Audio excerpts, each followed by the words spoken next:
On today's episode of Locked On Wild, what do Berkley Catton, Konsta Helenius, and Beckett Sennecke bring to the table as potential options at 13 for the Wild?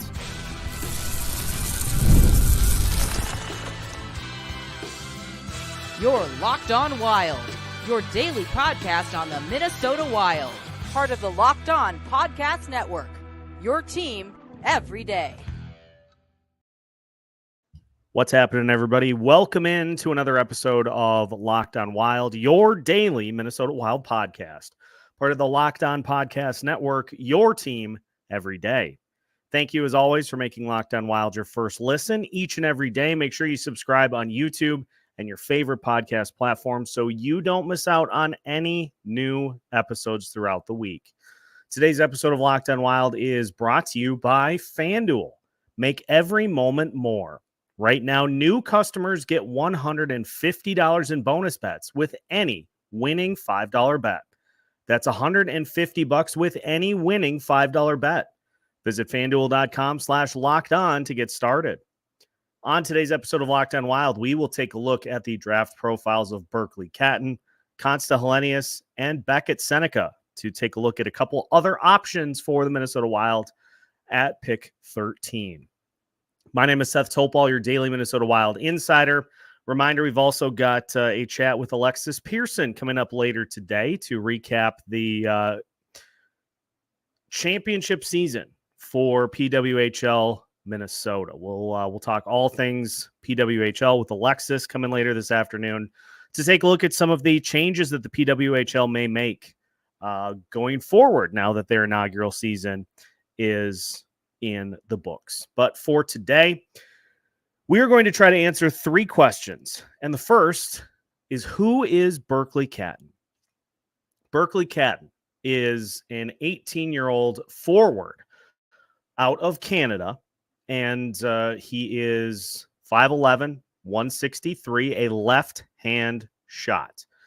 And looking at some of Catton's stats throughout his most recent stops, he has been started playing with the Saskatoon Outlaws, then went to the Bandits U15 team, the Saskatoon Contacts, the U18 team, played at Shattuck St. Mary's in 2021-2022, then went to back to Saskatoon for the U18 AAA team, played for the Spokane Chiefs in the WHL last season, as well as the World Junior Canadian team, the U17s and the U18s, and then played with the Spokane Chiefs this past season in the WHL. And just listen to some of these numbers. Last year for Spokane, Catton had 54 goals, 62 assists, 116 points in 68 games. For Spokane in 2022-2023, he had 23 goals, 32 assists, 55 points in 63 games. So 54 goals in 68 games, not bad. Not bad by any stretch of the imagination. But what does Scott Wheeler think about Berkley Catton and his potential at the next level? Here is Scott Wheeler's breakdown from The Athletic about Berkley Catton. The WHL's fourth leading scorer this season, Catton registered 54 goals and 120 points in a combined 72 regular season and playoff games on a Spokane team that lost more games than it won. He had real pedigree even before this season, too, as a number one pick into the WHL, was an offensive catalyst on a bad Chiefs team in his rookie season, who also led Canada Red to a silver as a captain of the World Under-17 Hockey Challenge with 12 points in 7 games, and then again captained Canada at the Hlinka Gretzky Cup with a tournament-leading 8 goals and 10 points in 5 games. He's dangerous whenever he's on the puck and shines with his knifing, slippery game inside the offensive zone, the way he baits and shades, drawing players to him, and then playmaking past them with a pass or a cut is pretty impressive to watch. Catton is a heady playmaker who uses spacing to his advantage and sees the ice at an advanced level, regularly executing quick plays through coverage or delaying into a pre-planned play. He's got multidimensional skill with an ability to play both with speed on the rush. He is a smooth, fast, and nimble high-end skater, and more slowly inside the offensive zone when the pace ramps down and he has to spin away from pressure, which he does so well. He's got great instincts offensively. He tracks back consistently and will get up and under sticks to win his fair share of battles. With more room to round out his game defensively, mostly in his own zone, he thrives in tight spaces on cutbacks. He can play on the perimeter or take it to the net, and he's got a dangerous and quick release while moving. He does such a good job losing defenders with his back to them to avoid getting pinned down because of how adjustable his skating is through stops and starts and tight turns. He draws a lot of penalties with his skating too. Catton went from fitting right in as a rookie who was asked to play center on a top line and handled it extremely well. He even won the majority of his draws last year, to constantly threatening as a deceptive and dangerous player offensively has positioned him as one of the top forward prospects in the draft. He was also a top penalty killer in the WHL this year. He's got some very translatable top six elements with his skating and skill type. Wheeler believes he's got the chops to stick as a center, despite being on the smaller side as well, because you want him getting touches lower in the zone so that his skating can lead in transition. He's got a bit of an injury history, which has impacted a couple of off seasons and led to him sitting out of the U18 Worlds, but he is an exciting talent. We'll move to the hockey writers. Logan Horn with a draft profile of Berkley Catton. And here's how he ranks amongst skaters for the 2024 NHL Draft. Elite Prospects has him ranked 8th. Flow Hockey, Chris Peters has him ranked 7th. Tony Ferrari has him ranked 2nd. FC Hockey has him 5th. NHL Central Scouting has him 9th. And then a couple of writers at the Hockey Writers, Baracchini has him 5th, Forbes has him 5th, and Horn has him 7th. Here is Logan Horn's profile on Berkley Catton. Berkley Catton is an excellent player, excellent center prospect who had a phenomenal draft season, and it all began with a dominant performance in the Hlinka Gretzky Cup back in the summer. Catton captained Team Canada to a gold medal finish, leading the tournament in goals with 8 and points with 10 in just 5 games. He has carried that momentum into the WHL wonderfully this year, giving him a chance to hear his name very early on draft day. Catton excels in all facets of the game with no glaring weaknesses whatsoever besides his lack of size. He is excellent on his edges, which more than makes up for his average top speed, allowing him to blow by opponents with clever routes and pure agility. Catton is so slippery, in fact, that he draws a ton of penalties at the junior level, which he can often capitalize on as the motor that runs his team's top power play unit. He's a great passer, and his strong foundation of puck skill allows him to release passes from spots that most prospects can't even imagine while still being in control. He makes a ton of tough plays look routine in traffic, where defenders have to be ready for him to either deke through them or catch their attention for long enough to pass to an open teammate. He's been excellent as a center despite his size so far, winning a ton of faceoffs and checking really consistently as a top-line pivot for the last 2 seasons. Catton works hard defensively and wins a ton of puck battles through timing and consistency rather than pure size or strength. So I think he's got a real chance to be a center in the NHL when all is said and done. Catton has been a major offensive leader for the Spokane Chiefs for the past 2 seasons and is even one of the top players in the WHL this season. Be prepared to hear a lot of Zach Benson comparisons in the lead up to the drafts. They're both undersized WHL forwards with a ton of offense in their draft years. Horn liked Benson's compete level and hockey sense quite a bit more than Catton's, and would offer Logan Cooley as a more comparable prospect, at least as a draft year prospect. As Horn has alluded to, the only thing that will really hold Catton back on draft day is his size. The NHL Central Scouting Bureau measured him at just a hair under 5'11", which would be quite small for an NHL center. While there's always a chance he moves to the wing as a pro, Horn does think he competes well and has a good skill set to be an NHL center someday if he can build up enough strength. The only thing that Horn would mention about Catton's projection is that nothing about him screams elite. Okay, so this is probably, that hits a little red flag for me. He's excellent at everything, but there isn't one trait that really pops out when you watch him play. For Cole Yzerman, it's the shot. With Ivan Demidov, it's the hands. With Caden Lindstrom, it's the compete level. That may limit Catton's ultimate ceiling as an NHL player, though Horn does expect he'll be a really great pro player. Catton was drafted first overall back in the 2021 WHL Bantam Draft and was excellent right off the bat. He scored 55 points in 63 games as a rookie last season, who was put right into the deep end as Spokane's first-line center, which was the second highest total on the team. Some people bring up Catton's absolutely massive ice time. He plays Nathan McKinnon-type minutes most nights as a reason for his production to be less impressive, but Horn just doesn't buy that. This is not a strong Spokane team, but Catton has willed them to the WHL playoffs this year. If he can push them through a round or two in the playoffs, then watch out for Catton on draft day because he could rise even further. The draft projection, I think Berkley Catton is a near lock as a top 10 pick this year, with room to rise if he has a good showing in the WHL playoffs.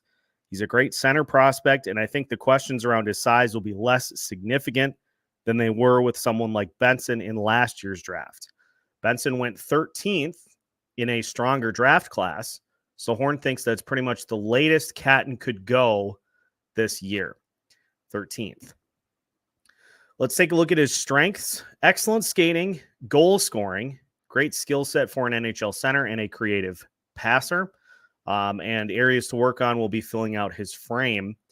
NHL potential. I see Catton becoming a really good top 6 forward in the NHL with no real weaknesses to hold him back and a ton of offense to give. Horn thinks there's a real chance he could become a top-line center in the NHL, though he thinks it's unlikely he'd be an elite one. Horn could also see him becoming a great top 6 winger if the team that drafts him doesn't need him down the middle or sees it as a better fit. Horn expects he'll play all of his eligible seasons in the WHL before turning pro, meaning he'll be a serious contender for WHL MVP next season if he doesn't win it this year, and should be a big member of Canada's team at the 2025 World Junior Championships. So that's a lot to take in for Berkley Catton. The thing that stands out for me, and I talked about this yesterday, is, those signature traits. Like, yes, it's great to have players that are good at everything, but that's the thing that kind of makes these players stand out in these draft rankings and in potentially taking somebody at 13th overall, is just that one trait that kind of sets them apart from everybody else. And so the fact that Horn mentioned that Catton doesn't necessarily have one, that's kind of a red flag for me. And also, the size too. This is where we talked about this with some of the other profiles, is the guys that have the size that have the skill to go with it. Like that's kind of a separator for me, but Catton's still obviously a very polished player that could be an option for the Wild at 13. We will continue today's episode of Locked on Wild by taking a look at Konsta Helenius. That's on the way after this. Today's episode of Locked on Wild is brought to you by FanDuel. Ladies and gentlemen, it is finally time. The NBA Finals will get underway this evening. And if you are looking for an opportunity to grab an unbelievable number of bonus bets, listen to this. Right now, new customers get $150 in bonus bets with any winning $5 bet. That's $150 to bet on spreads, money lines, player props, you name it, you can bet on it. Right now, the Boston Celtics are 6.5-point favorites over the Dallas Mavericks in game 1. So if you want to go that route, or you want to dabble in the over-under at 217, those are probably your best bets for game 1. If you win there, then you've got bonus bets all the way through probably the rest of the NBA and NHL seasons. NHL Stanley Cup final will be getting going here in a couple of days. So opportunity to cash in on those bonus bets to give yourself a chance to really make it a great weekend. Visit FanDuel.com/lockedon to make every playoff shot count. FanDuel, America's #1 sportsbook. Welcome back to today's episode of Locked On Wild. Once again, we thank you for making Locked On Wild your first listen each and every day. Locked On Wild 2.0 coming up for you with our debut on Sunday. Denny, the captain of the comment section, will be the inaugural guest for Locked On Wild 2.0. You can join us live on YouTube on Sunday. If you have questions, make sure to send those to lockedonwild@gmail.com, or you can also just throw them in the comments section on YouTube. We'll start to accumulate them through Sunday. And if you want to drop them in the show live on Sunday too, that's perfectly fine. We want to hear from you, questions that you have about the Minnesota Wild's future. So let us know in the comment section. Again, that'll be at noon on Sunday. Who is Konsta Helenius? Konsta Helenius, 18 years old, a center/right-wing prospect out of Finland. He is 5'11", 181 as of right now. And you look at what has been a lot of different spots for Helenius. He's played with Finland in the World Junior Championships all the way back to when he was 16, and played in the Finnish leagues as well. Has had some really good seasons. Is back in 2020, 2021. He had 20 goals and 37 assists, 57 total points in 22 games. In 2023, 2024, in the Liga League, he had 14 goals, 22 assists, 36 points in 51 games, and then had 2 goals and 4 assists in 6 playoff games as well. In international competition with the U20 Finland's team, he had 3 goals, 8 assists, 11 points in 13 games. So he has played for a few spots, to say the least, throughout his young hockey career so far. Here's what Scott Wheeler has to say. Helenius put together one of the most productive under-18 seasons in Liga history this year, entering into similar territory as names like Patrick Laine, Capo Kakko, and Mikhail Granlund, without quite chasing down record holder Alexander Barkov. He wasn't just one of the better younger players in Liga or one of the better players on Urkrit either. He became one of the top players in the league, period, cemented by an excellent Liga playoffs. He did while sticking at his natural center position, despite being a 5'11", 17-year-old who won't turn 18 until later this year. At year's end, he was also excellent in his debuts with the Finnish men's team, earning a spot on the Senior World Championships roster. He was also Finland's top player at U18s, though he didn't completely take over in the way many expected and hoped that he would. All this after impressing at World Under-17s, where he capped off an 11-7 tournament with a 4-point performance in the bronze medal game, and last year's U18 Worlds, where Wheeler thought he really drove the bus on an otherwise disappointing team. All this after playing 33 Liga games as a 16-year-old last season, as the league's youngest player and still registering 11 points. All this after impressing at the World Junior Summer Showcase last summer months after his 17th birthday, and still as the youngest player invited. All this after centering a top 6 line as an underager at the World Juniors, where he wasn't a star. Wheeler thought he played better than his 2 points in 7 games indicated. There were some who wondered for a time if he'd be a center or a winger at the NHL level, but he's solid in the faceoff circle. His defensive play is where it needs to be, and then some. It's a real strength of his game. And he's got an impressive understanding of how to forecheck, track, and engage for pucks with his body and stick. Helenius is a joy to watch navigate, manipulate, and pass the puck with his smarts and intuition. He's got an ability to find his teammates in space and then get pucks to them with the perfect weight and timing, even while he's well covered.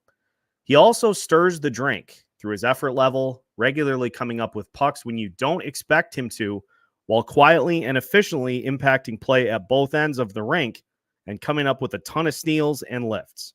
He's both a driver and a playmaker.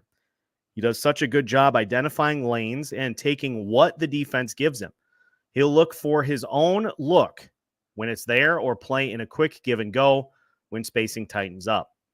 He seems to create constantly. He's a good, though not great skater, which has led to some ranking him outside their top 10s. He anticipates the play at a very high level off the puck. The puck just seems to find him again and again inside the offensive zone. He shields pucks extremely well and can play keep away to wait for his opponents to open up. He's got a sixth sense for timing and spacing. He's always in good support positions and always seems to make the right decisions with the puck. He's got vision and finesse in a real East-West game. He's a problem solver. He looks like a top 10 pick to Wheeler. He looked pretty clearly like one of the draft's most intelligent forwards in Wheeler's viewings. Wheeler also liked the determination that he played with. He has already proven to be a pro play driver as well. And Wheeler thinks he's got a real top 6 prospects as a center, which is hard to come by. The hockey writers say this about Konsta Helenius. This is Dayton Reimer putting the profile together. So the rankings for Helenius, first and foremost, NHL Central Scouting has him first among European skaters. Future Considerations has him 4th. Elite Prospects has him 9th. Peter Barcini's March rankings had him 9th. Logan Horn's February rankings had him 12th. Andrew Forbes' February rankings had him 7th. Smott Scouting had him 11th. Bob McKenzie 8th. Craig Button 6th. Dauber Prospects had him 8th, and Recruit Scouting had him 3rd. Here's what Dayton Reimer says about Konsta Helenius. When drafting 18-year-olds, NHL teams know that they are not getting a polished player. Many junior players struggle with the defensive side of their game and could add some strength before they are ready for the professional level. Take Cole Yzerman, for example. He has one of the most dangerous shots in the entire draft class, which has led to comparisons to Cole Caulfield and Austin Matthews, but he has struggled when not on the puck, not with the puck, which has led to some polarizing opinions on where he should be drafted. However, that does not apply to Konsta Helenius, who may be one of the most well-rounded prospects available in 2024. There is no question that Helenius has a fantastic mind when it comes to offense. With Tapara's U16 program in 2020-2021, he led the team with 20 goals and 57 points over just 22 games, surpassing the second highest scorer by 26 points. The following season, at just 16 years old, he was moved up to the U18 squad, where he finished second on the team with 45 points in 33 games. In 2022-2023, he moved up again to the U20 team, and despite not yet being 17, he put up 28 points in 19 games and made his Liga debut with Jekrit, where he scored 11 points in 33 games. This season, he's on pace to set the highest total by a U18 player since Alexander Barkov put up 48 points in 2012-2013. He's already surpassed Patrick Laine and Arturi Lekkonen's totals in 2015-2016 and 2012-2013, respectively. The reason Helenius has been able to put up so many points no matter where he plays is his intelligence. He uses his fantastic skating to create space, employs bursts of speed and quick changes in direction to open up lanes for him to make easy passes to his teammates. He carefully watches how plays develop and can read where the puck is going to go and respond accordingly. And he's been able to do all of this against players 5 to 10 years his senior. On defense, he's equally as smart. Despite standing 5'11", Helenius demonstrates surprising strength and isn't afraid to engage physically with bigger opponents. He uses strong positioning to pick off errant passes and can pressure players to force them into making mistakes and coughing up the puck. When it happens, he relentlessly pursues the puck, ensuring that possession returns to his team. No matter what is happening on the ice, he is 1 or 2 steps ahead of everyone else. Helenius really can do it all. He's determined and relentless, skates well, and uses his edges and quick changes effectively. He understands the defensive side of the game, knows how to pick off teammates who have the best chance at scoring with a strong pass and as a quick, deceptive release. The only knock against him is that of all of these skills, none of them stand out above his competition. When it comes to adding an impact player, no one impacts more areas than Helenius, and he's not far from being ready for the NHL. Let's get to his draft projection. Helenius has a very projectable set of skills that will certainly make him a great NHLer, but at this time, it will be difficult for the Finn to slip into the top 10. He doesn't have the size or standout attribute, which may allow more dynamic forwards to sneak ahead. Several top-tier defensemen will likely be early off the board, like Artem Levshinov, Anton Silyev, Zane Parik, Zeev Boyum, and Carter Yakimchuk. While he certainly has the talent to get up there, it looks more like a top 15 pick. Strengths include intelligence and decision-making, quick, accurate shot, skating and quickness, defensive awareness, and strength. He's not afraid to engage physically. Areas to improve: doesn't have one dominant skill, not flashy or dynamic, and a little undersized for an NHL center. That's nothing new to the Minnesota Wild. Despite his sub-6-foot stature, I think he can continue to be a center in the NHL. He is just so smart on the ice and can see the game several steps ahead of his competition, which makes him a valuable two-way player, and his ability to set up and read plays gives him the skill to center any line. He should be able to fit nicely into any second line in the NHL when he comes over from Europe, and could end up becoming a 60 to 70 point scorer. You had me at everything. You had me all the way through until it got to the, again, not one standout skill, but the intelligence here is really intriguing because we see that on display with Kirill Kaprizov on almost a nightly basis, and there just are few players on the roster that are capable of doing those sorts of things that he does. So somebody who understands the game at a similar level of intelligence, that would be intriguing to say the least. But there you go. The draft profile for Konsta Helenius for the 2024 NHL Draft. We will finish today's episode talking Beckett Sennecke. That's on the way after this. You're on Locked On Wild.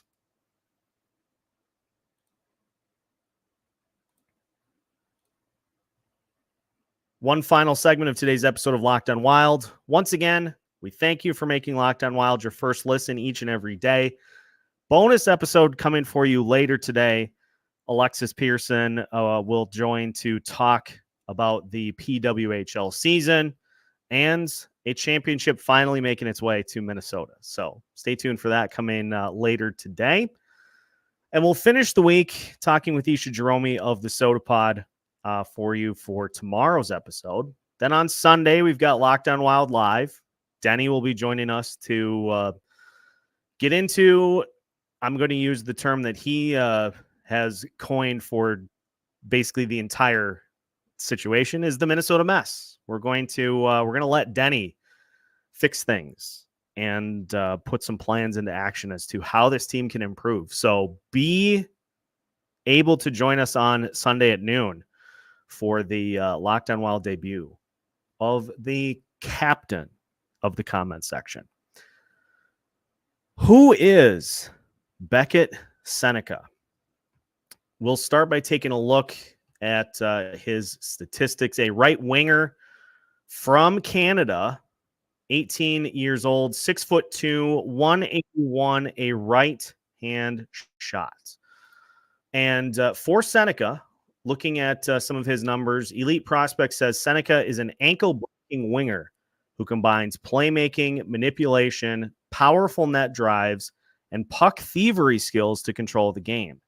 He's an overwhelmingly confident puck handler, grounded in solid technique, with an unlocked top arm and fast twitch hands. As a playmaker, he manipulates opponents, works the give and go, and identifies the right play and connects with perfectly weighted passes, no matter the obstacle. Sennecke played with the Oshawa Generals this most recent season, 2023-2024. He had 27 goals, 41 assists, 68 points in 63 games.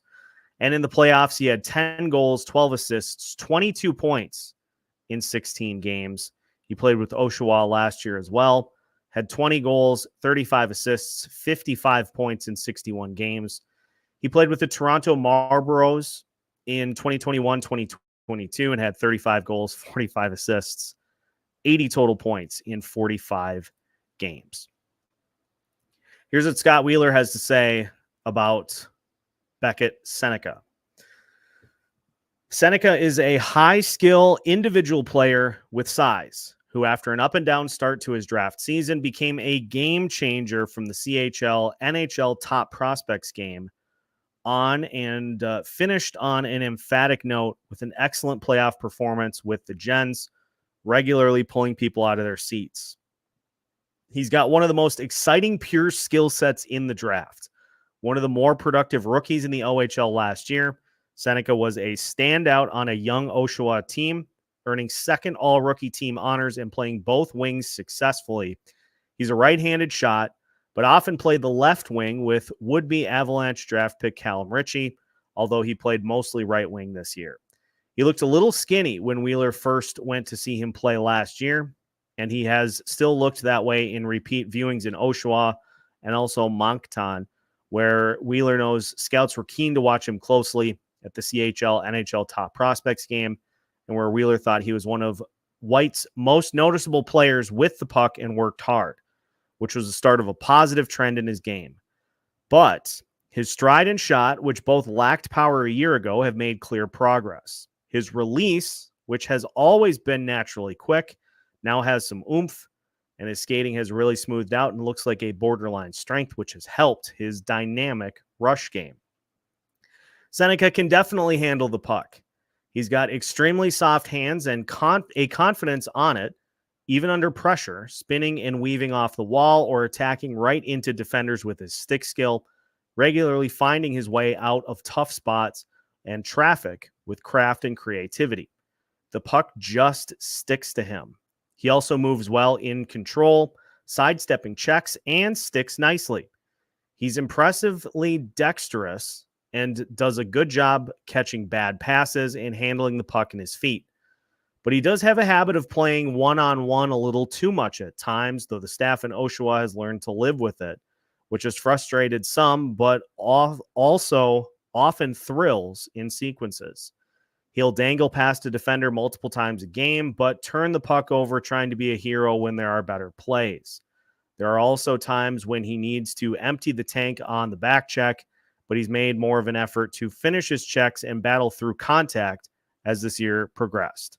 Wheeler has seen some games in which he has battled and others in which he hasn't, and Wheeler knows that frustrated some scouts for a time because it is there, but he seemed to elevate it in the playoffs. He has legitimate high-end talent on the puck. He was one of Oshawa's only real play creators, and his feet and stick move in and out of unison to shape away from opposing reach-ins niftily.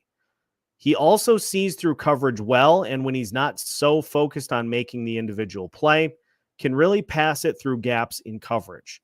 He's one of the only players likely to go in the middle of the first round with clear top six upside. He comes with some questions, but the potential reward is obvious. With a little more muscle and maturity, his game could continue to take off. Matthew Zader from the Hockey Writers with a profile on Beckett Sennecke. Let's get to the rankings first. NHL Central Scouting has him 13th among North American skaters. The Hockey Writers has him 19th. Horn has him 19th. Baracchini 19th. Forbes 27th. Bob McKenzie at TSN has him 19th. Craig Button has him 39th. FC Hockey 20th. Sportsnet has him 27th, Dobber Prospects 23rd, McKean's Hockey 29th, and Smot Scouting has him 25th. Matthew Zader says, in regards to Beckett Sennecke, Beckett Sennecke has seen his draft stock rise in recent months due to his performance with the Oshawa Generals down the stretch and into the playoffs. Thanks to Sennecke and Colorado Avalanche 2023 first-rounder Callum Ritchie's efforts, they blew by the Barrie Colts and the Ottawa 67s in the first two rounds and are currently in the OHL semifinal, up 3-1 over the North Bay Battalion. Sennecke has 9 goals and 20 points in 13 games and is riding an 8-game point streak with 5 multi-point games and 14 points. Sennecke is a burgeoning power forward who is a rare breed of size, skating, playmaking, and soft hands. When he was drafted into the OHL, he was only 5'10", but has since shot up to 6'3". With that added height, scouts have noticed some differences in his game from when he was playing in the OHL draft prospect to now. McKean's OHL scout Brock Otten noted this in his scouting report of him. As an OHL draft prospect, and even as an OHL rookie, Sennecke was known for his hard work and determination as a puck hound. He played the body and was a general nuisance in puck pursuit. Now we're seeing that part of his game be less effective and less consistent as he lacks the strength to engage and win those battles consistently. Sennecke still has the potential to become a significant threat in the NHL. As he fills into his frame, he should be able to reintroduce that puck hound attitude to his game, since he will likely become more confident on the forecheck with some added strength. Despite a fully developed physical toolkit, Sennecke has been a force in the OHL this season. His shot and playmaking alone make him worthy of a first-round pick, but his other strengths in size, hands, and skating push him over the top. In fact, he's been described as one of the 3 best playmakers in the 2024 draft class, capable of putting up 50 to 60 assists as a winger in the NHL someday. That type of dual threat from the wing position is a rarity in the NHL and could make Sennecke a valuable commodity in the draft and in his NHL future. Watching the chemistry he's developed with Ritchie and Oshawa shows the value he can bring to a lineup. Wingers like that are unpredictable, as defenders and goaltenders must respect their shot as much as their vision in playmaking. Sennecke will be the perfect complement to any center he plays with at the next level. Here's Sennecke's draft projection. Sennecke will definitely be a first-round pick. That much is clear.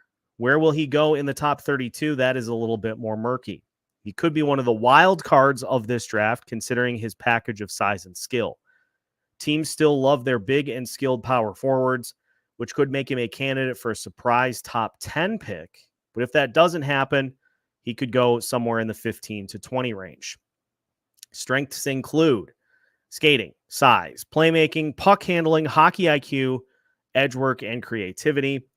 Areas to improve: sometimes does too much with the puck, tends to be selfish, and goes one-on-one too often, and needs to develop more defensive awareness and work harder in his own zone. NHL potential: Sennecke's ceiling in the NHL is pretty high, as he could become a playmaking top-line winger capable of hitting 70 to 80 points in a season. At worst, his skill set will still allow him to be a middle six winger with a 40 to 50 point upside.